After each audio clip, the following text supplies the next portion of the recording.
Hello everyone, welcome to O2IS academy. मेरा नाम है कृतिका। मैं हिमाचल जी के पढ़ाती हूँ और आज आपको हिमाचल के करंट अफेयर्स करवाऊंगी, जिसमें कि अप्रैल के लास्ट के 15 दिनों में कौन सी ऐसी इवेंट थे, न्यूज़ थी जो कि एग्जाम पॉइंट ऑफ व्यू से इंपॉर्टेंट है। ये हिमाचल में अगेन एलआईडी की बात करते हैं, NTHS हर एक के लिए आपको हेल्प करेगा। इसमें हम लोग स्टैटिक पोर्शन भी साथ में करते रहते हैं कि हिमाचल डे मनाया तो क्यों मनाते हैं, फिर आपकी हिस्ट्री कवर हो जाती है, कोई फेयर्स एंड फेस्टिवल है तो वो भी हर साल ही होते हैं, तो आर्ट एंड कल्चर बाकी सारी चीज़ें भी कवर हो जाती है। करंट अफेयर्स एक अच्छा पोर्शन रहता है। ये मैं महीने में 2 बार कवर करती हूँ। ये आपकी अलग से प्लेलिस्ट बनी हुई है। उसके अलावा do subscribe and hit the bell icon ताकि आप कोई भी वीडियो मिस ना करें। अलग से मैंने एक बैच भी शुरू करके रखा है, तो इसको भी आप चेकआउट कर सकते हैं मुझसे, या फिर नीचे दिए गए नंबर्स पे आप कोई भी इशू रहता है तो कॉल कर सकते हैं, कोई प्रॉब्लम नहीं है। इनफैक्ट अगर वैसे भी आपको स्ट्रैटेजी डिस्कस करनी है, you can call me any time. तो चलिए शुरुआत करते हैं हम लोग अपने पहले न्यूज के साथ में, which was Himachal day. Himachal day मनाया गया 15 अप्रैल 1948 को। ये मनाया गया था क्योंकि हिमाचल जो है एग्जिस्टेंस में आया, यानी कि जब देश आज़ाद हुआ तो हिमाचल प्रदेश जो है वो सबसे पहले स्टेट नहीं बना था, एक चीफ कमिश्नर प्रोविंस बना था, लेकिन उसको एक मान्यता जो है वो दी गई। तो ये वही दिन है जिस दिन हम लोग हिमाचल डे मनाते हैं। अभी हमने हमारा 77th जो हिमाचल डे है वो मनाया।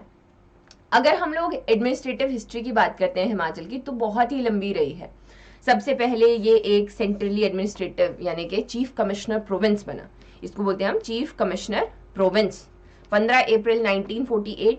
देन आगे पार्ट सी स्टेट बना, फिर इसमें बिलासपुर जो है वो आगे आया। फिर 1956 में हिमाचल यूनियन टेरिटरी बना। किन्नौर जो है तब तक नहीं था, एक महासू स्टेट हुआ करता था, महासू डिस्ट्रिक्ट हुआ करता था, उसमें से चीनी तहसील किन्नौर को कहा जाता है, उसको कार्व आउट किया गया 1960 में। फिर आगे जाकर डॉक्टर YS परमार जो है उन्होंने बहुत मेहनत की और धीरे धीरे करके जो है हमें आपका स्टेटहुड मिला 1971 में, जिसको हम लोग 25 जनवरी को हिमाचल का स्टेटहुड डे मनाते हैं। इसी में रीऑर्गेनाइजेशन हुआ, रीऑर्गेनाइजेशन एक्ट ऑफ 1966, जिसमें कांगड़ा, कुल्लू, लाहौल एंड स्पीति ये सारा एरिया हिमाचल के साथ में जुड़ा। पहले हिमाचल की शेप कुछ इस तरीके की नहीं हुआ करती थी, इसीलिए हम लोग ओल्ड हिमाचल, न्यू हिमाचल जो है वो सुनते हैं। तो ये आपकी थोड़ी सी मैंने आपको क्विक एक रिव्यू दे दिया। नेक्स्ट न्यूज आ गई ग्यू विलेज की। तो ये आपका न्यूज में इसलिए है क्योंकि मोदी जी ने यहाँ पे लोगों से फोन पे बात की 13 मिनट, और ये डिजिटल कैंपेन के अंडर आ गया, जो आपका डिजिटल इंडिया कैंपेन चल रहा है। लेकिन ये इंपॉर्टेंट क्यों है, क्योंकि यहाँ पर एक बहुत ही पुरानी मम्मी जो है उसकी पूजा की जाती है। ग्यू विलेज आपने इसीलिए सुना होगा। ये स्पीति में है। सबसे पहली चीज ये स्पीति में है, दूसरी डिजिटल कनेक्टिविटी आ चुकी है, और तीसरी यहाँ पर एक मम्मी को पूजा जाता है। अगेन ये एक मॉन्क थे जिन्होंने धीरे धीरे करके अपना खाना लिक्विड जो है बंद किए और सेल्फ मम्मीफिकेशन कर दिया, तो यहाँ पर इनकी पूजा की जाती है। ये अक्सर वैसे भी इंटरेस्टिंग न्यूज रील्स में आपने सुना होगा। फिर आ गए हम लोग आगे शिंकुला। शिंकुला जो है हमारे CM बोल रहे हैं कि इससे बढ़िया हो जाएगा, लद्दाख जाने के लिए रास्ता अच्छा बन जाएगा। ये HS के अभी पेपर में पूछा गया था, जो आपका प्रीलिम्स हुआ था पिछले साल का, कि शिंकुला कौन से डिस्ट्रिक्ट में है। वहां लद्दाख भी दिया हुआ था, हिमाचल भी दिया हुआ था, तो थोड़ा सा कंफ्यूजिंग हो गया था, लेकिन ये है यहाँ पे ही। जो टनल है वो हिमाचल प्रदेश और लद्दाख के बीच में बनाई जाएगी ताकि लद्दाख को इजीली एक्सेस किया जा सके हिमाचल से, और जैसे कोई लद्दाख घूमने के लिए जाएगा तो वाया हिमाचल होके जाएगा। तो फिर हम लोग एक बेसिकली आसान रास्ता बनाना चाहते हैं, जो पूरे ऑल वेदर कनेक्टिविटी वहां पर हम लोग मिले, पूरे साल में कभी भी किसी को ट्रैवल करना हो तो आसान रहे। फिर आ जाते हैं हम लोग अगली न्यूज पे, जिनका नाम है वेद राम जी। तो ये जो ठाकुर वेद राम है ये भुटिको के फाउंडर है। तो भुट्टी को हम सब लोग जानते हैं कि कुल्लू के शॉल्स को जो फेमस किया, मेन जो हैंडलूम है उसको प्रमोट किया, वो आपके ठाकुर वेदराम ने किया। अभी जो है ये प्रॉपर एक ब्रांड बन चुका है भुट्टी को, और इन्हीं को हम याद करते हैं हर साल, इनको श्रद्धांजलि दी जाती है। इन्हीं के नाम पर वेदराम इंटरनेशनल अवार्ड जो है वो भी रखे गए हैं, जो लिटरेचर, आर्ट, जर्नलिज्म बहुत सारे एरियाज में दिए जाते हैं। तो इतना सा हमें याद रखना है। अभी नेशनल और इंटरनेशनल दोनों ही इंपॉर्टेंस कुल्लू शॉल को मिल गई है। इंटरनेशनल लाइक लेवल तक भी इसको लेकर यहाँ पर ये गए हैं। हाई क्वालिटी की ये जो वूल है वो रहती है, क्राफ्टमैनशिप जो इसके पैटर्न्स हैं वो भी काफ़ी ज़्यादा फेमस हैं, तो उसी के लिए जानी जाती है। बाकी वैसे कुल्लू की शॉल की अगर हम लोग बात करें तो इसको GI टैग भी यहाँ पर मिला। नेक्स्ट आ गए हम लोग, इंडिया का पहला multipurpose green hydro pilot project जो है वो झाकड़ी में बनाया गया। तो नाथपा झाकड़ी जो कि हिमाचल प्रदेश में सबसे बड़ा हाइड्रो पावर प्रोजेक्ट है, सतलुज के ऊपर है, शिमला किन्नौर के जो बॉर्डर जैसा है वहां जैसे ये है। तो वहां पर हम लोगों ने एक सिस्टम बनाया कि हम ग्रीन हाइड्रोजन भी प्रोड्यूस करेंगे। अब जब आपने जितनी भी मूवीज देखी होंगी उसमें हाइड्रोजन की बात की जाती है कि जब अब आगे फ्यूचर में बढ़ेंगे तो हम लोग जो मेन एक सोर्स रहेगा पावर का या आपके एनर्जी का वो हाइड्रोजन रहेगा। इसमें भी अलग अलग आती है, ग्रीन हाइड्रोजन, फिर आपका ब्लू हाइड्रोजन, ऐसे करके। तो हम लोग अभी यहाँ से इस हाइड्रो पावर प्रोजेक्ट से हमने ग्रीन हाइड्रोजन बनाना शुरू किया है। अभी हम चाहते हैं कि इसको हम लोग फिर आगे तरह तरह की चीजों में यूज करें, बट अगेन अभी पायलट प्रोजेक्ट है तो थोड़ा बहुत प्रोड्यूस करना चाहते हैं, बस एक्सपेरिमेंटिव फेजेस में ही अभी ये चल रहा है। बट अगेन ग्रीन हाइड्रोजन जो है ये बहुत इंपॉर्टेंट पार्ट बन जाता है। नेक्स्ट न्यूज आ जाती है कुल्लू की। कुल्लू में एक पीपल यात्रा जो है वो मनाई जाती है। यहाँ पर पहले बहुत सारे देवी देवता आया करते थे, जो कुल्लू के कुल देवता हैं रघुनाथ जी, वो भी आते थे। लेकिन अभी पिछले काफी सालों से कोई आता नहीं है। यहाँ पे एक ही देवता आते हैं जिनका नाम है घोरी देवता। तो उन्होंने ये पीपल यात्रा जो है वो यहाँ पर शुरू की और इसको रायरी जांच भी कहा जाता है, यानी कि राजा जी की मतलब जो जांच, यानी कि फेयर हो गया या यात्रा हो गई, तो उस तरीके से इसको यहाँ पे मनाते हैं। यहाँ पर जो ढालपुर मैदान है वहां पर आग जलाई जाती है, डांस किया जाता है। डांस का नाम लिखा गया है लालड़ी। तो ये कहाँ पे होता है? ये कुल्लू में आपका मना मतलब जो डांस फॉर्म है वो किया जाता है। तो जैसा मैंने बताया कि ये जो फेस्टिवल है धीरे धीरे अभी अपना कल्चर जो है धीरे धीरे कम हो रहा है। पहले ये कैटल फेयर होता था, अभी धीरे धीरे करके ज्यादा कल्चरल जो है वो बन चुका है। देवी देवता आते थे, फिर जो है अभी यहाँ पर घोरी देवता ही आते हैं। फिर नेक्स्ट हमारी न्यूज है, आईआईटी मंडी टीम डेवलप्स बायोडिग्रेडेबल माइक्रोजेल्स। आसान भाषा में बता देती हूँ कि ये एक ऐसा फर्टिलाइजर है जो कि बहुत जल्दी चलेगा, ये इको फ्रेंडली है, सस्टेनेबल एग्रीकल्चर प्रैक्टिसेस को ये यहाँ पर इन्फोर्स करता है और आसान है यूज करने के लिए, क्रॉप्स के यील्ड को बढ़ाएगा। तो इन्होंने ऐसे माइक्रोजेल बनाए, जैसे फर्टिलाइजर बोलते हैं ना कि फर्टिलाइजर प्रॉब्लम क्रिएट करते हैं, इन्होंने ऐसे माइक्रोजेल बनाए जो कि जो आपकी सॉइल है वो जल्दी से जल्दी एब्जॉर्ब कर ले और उसका कोई भी बाय प्रोडक्ट ना हो जो कि बाद में जाके परेशान करे। तो अगेन अभी आईआईटी मंडी ऐसे कामों के लिए जाना जाता है, तो अभी इन्होंने ये बनाए हैं, तो देखते हैं कि आगे यूजेज में कैसे आते हैं। बट अगेन टेक्नोलॉजी का बहुत अच्छा एग्जाम्पल यहाँ पर ये है।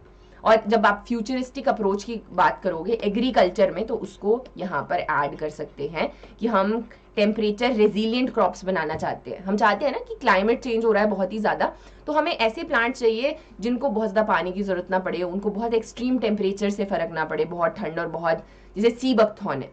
सी बकथॉर्न जो है वो +-40 डिग्री सेल्सियस को जो है वहां पर मैनेज कर सकता है। तो इस तरीके के हमें एग्रीकल्चर में प्लांट चाहिए, और ये जो आगे मल्टी फंक्शनल माइक्रोजेल है ये भी काफी ज्यादा यूज हो सकता है। नेक्स्ट आ जाते हैं हम लोग आगे एक स्कीम का जिसका नाम है PM Shri, that is school of rising India.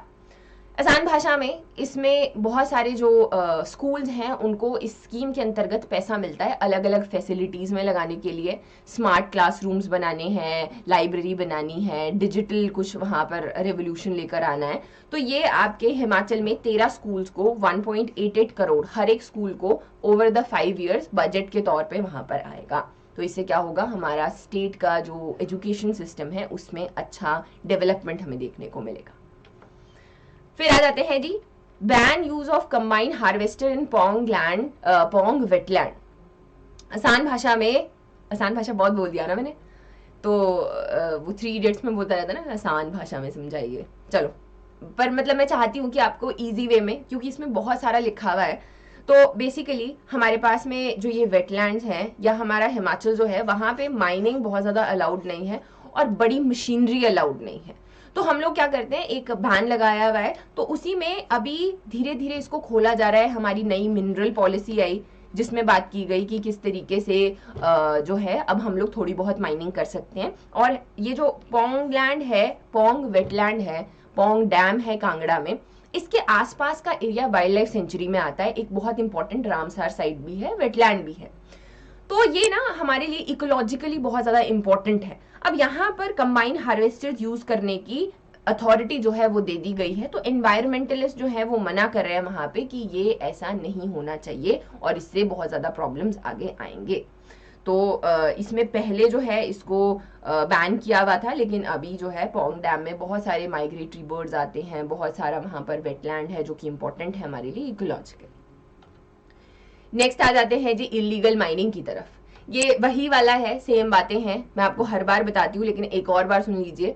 तो हिमाचल में इतनी सारी नदियां हैं और हिमाचल में बहुत सारी चीजें मिलती हैं। यहाँ पे लाइमस्टोन भी मिलता है, यहाँ पे यूरेनियम भी मिलता है, लेकिन यहाँ पर बहुत सारी ये जो धारें हैं, एक तरफ जो है यहाँ से शिवालिक्स जाती हैं, फिर आपकी धौलाधार जाती हैं, पीर पंजाल जाती है, पीर पंजाल में से ही ऐसे ग्रेटर हिमालयन रेंज जो है वो भी है, फिर इधर को हमारी ट्रांस हिमालय है।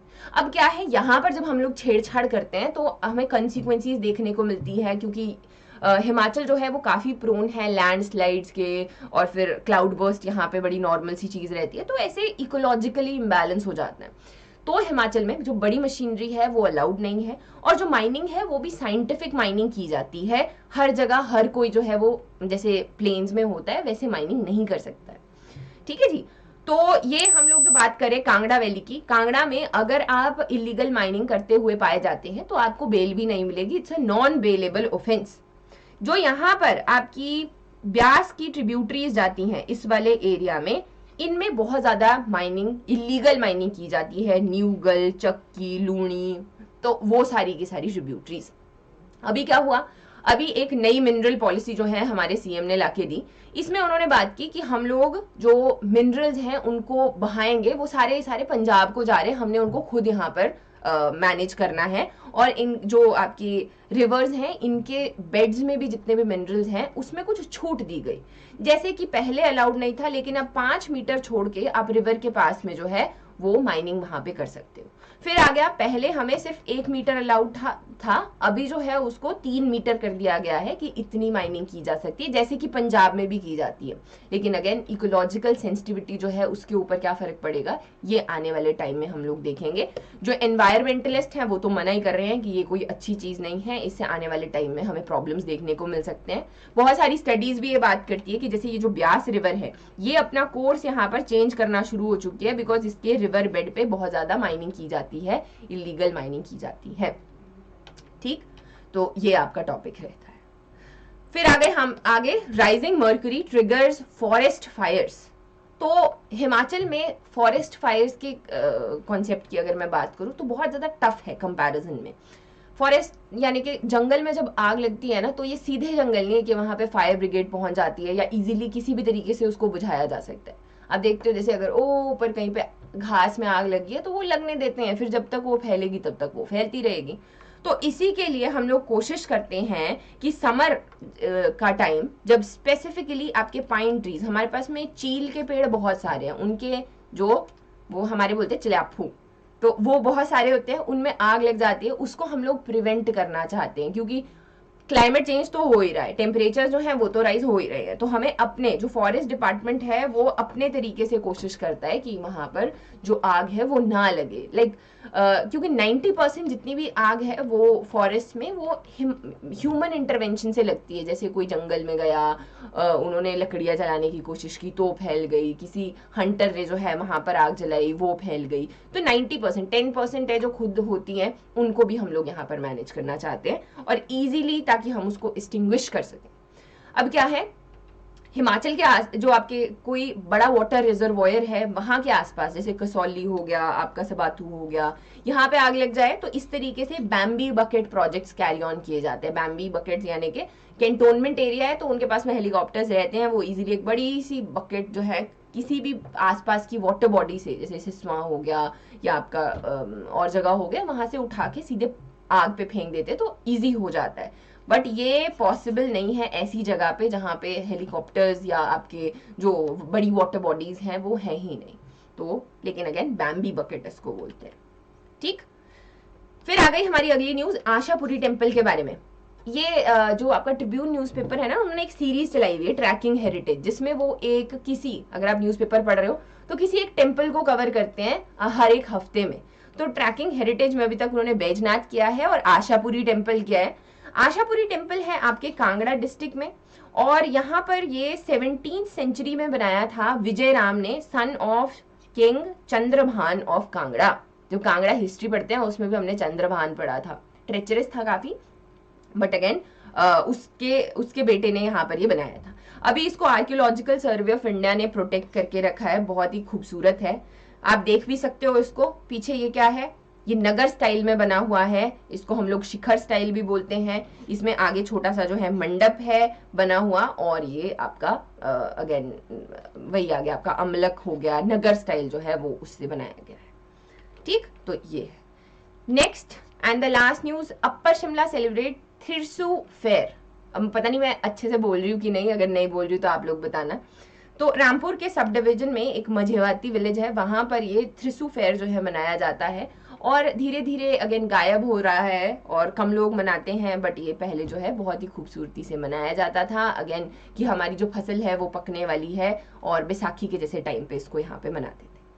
तो आज के लिए बस इतना ही। अगर आपको कुछ और चाहिए तो आप लोग हमारी मोबाइल एप्लीकेशन भी डाउनलोड कर सकते हो, यहाँ पे भी बहुत सारी चीज़ें अवेलेबल है free of cost as well, study material रहेगा। और अगर कोई इश्यूज रहते हैं please contact me and I will like surely try, at least try कि मैं आपके जो प्रॉब्लम है उनको सॉल्व कर सकूँ। So I wish you all the very best, thank you for watching.